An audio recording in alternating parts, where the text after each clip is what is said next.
Hello, N4H&H here with the Yaesu FTdx10.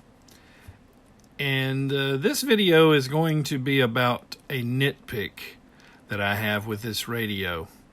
There are many wonderful things about this radio that I've shown you in previous videos. But I want to show you a nitpick. I'm all about radios, and for that matter, software being intuitive.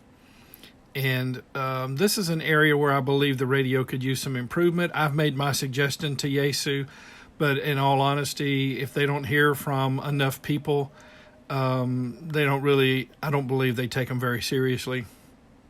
So let me show you what my nitpick is. If you click on the 10 here, you think, wow, okay, I can move my mouse wheel. I'm using the mouse, see the arrow there, to change frequency, but you can't. If you click here, you can't. Now, if you click here, then you get a keypad, and you can, of course, direct enter, use the mouse or your finger and direct enter a frequency, and that's fine. But why does this flash? To let you know that you can now turn the big VFO knob, and then you can change here in greater increments. As you can see, you're changing in kilohertz increments. Okay, so in other words, these are your hundreds of hertz, these are your kilohertz, these are your millions of hertz or megahertz. So if I click here and turn the big knob, I'm changing in megahertz increments. Now that's fine if you know that. But those of you who are coming off of radios where you are accustomed to being able to click and then move the mouse wheel up and down to change frequency, this may confuse you. And it confused me, frankly. So I think that the programmers at Yaesu missed an opportunity here to make this radio more intuitive by allowing the mouse wheel to change those digits. Again, the megahertz, the kilohertz, and then even in the 100. Now, I'm okay with this one, maybe in the 100 hertz, giving you the keypad. Because it could get confusing if they have that be the mouse wheel, but maybe they could put something into the menu that allows you to choose whether you want the keypad or whether you want those digits to flash and let you use the mouse wheel. I think that would be nice. I wouldn't want to click it and then every single time have another pop-up that says, do you want to use the keypad or the mouse wheel, So make that a menu setting that you would do, in here, and then you get to choose whether clicking here brings up the keypad or just makes those digits flash like the others and allow you to use the mouse wheel. So that's a nitpick that I have. And let me characterize it by saying this. I would almost have preferred, now, and by the way, what I did with the mouse you can do with your finger as well. I would have almost preferred that it not do that at all than to flicker and not allow you to use the mouse wheel. Because I think it's intuitive that when you click that with the mouse, you think you're going to be able to use the mouse wheel to change that frequency.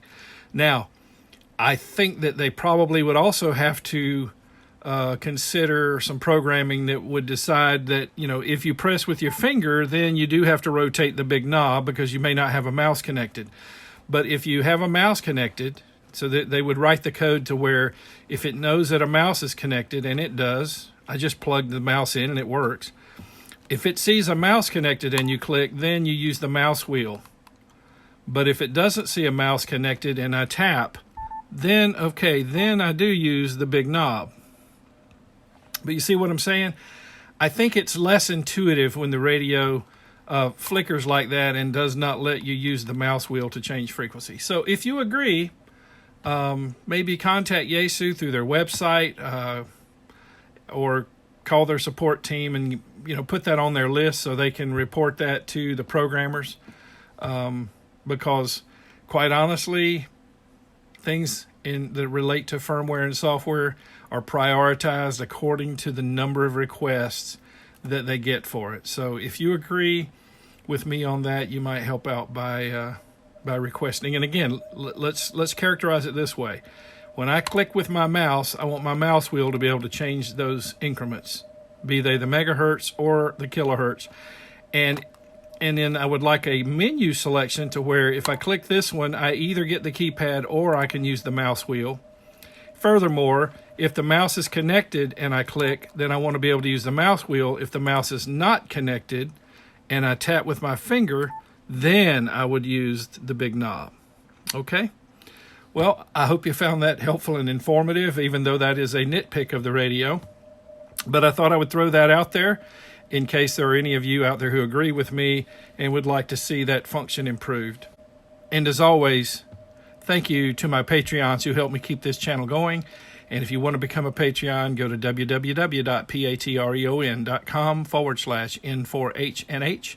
And don't forget, we're having a giveaway the last day of June. We're going to draw from the list of Patreons. And someone in that list is going to be a winner.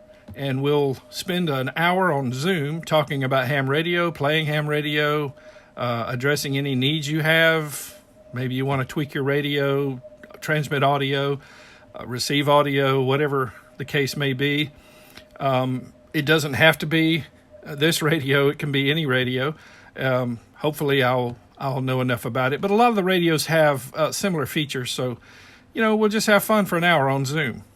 Again, that's going to be a drawing we're going to do on June 30th, the last day of June in 2021. And then sometime in July or August, we'll schedule that 1-hour Zoom session. And as always, please, if you will, like the video, subscribe to the channel. That helps us out as well. And click the bell so you'll be notified when I upload the next video. Okay, hey, thanks for watching. And 73 from N4H&H.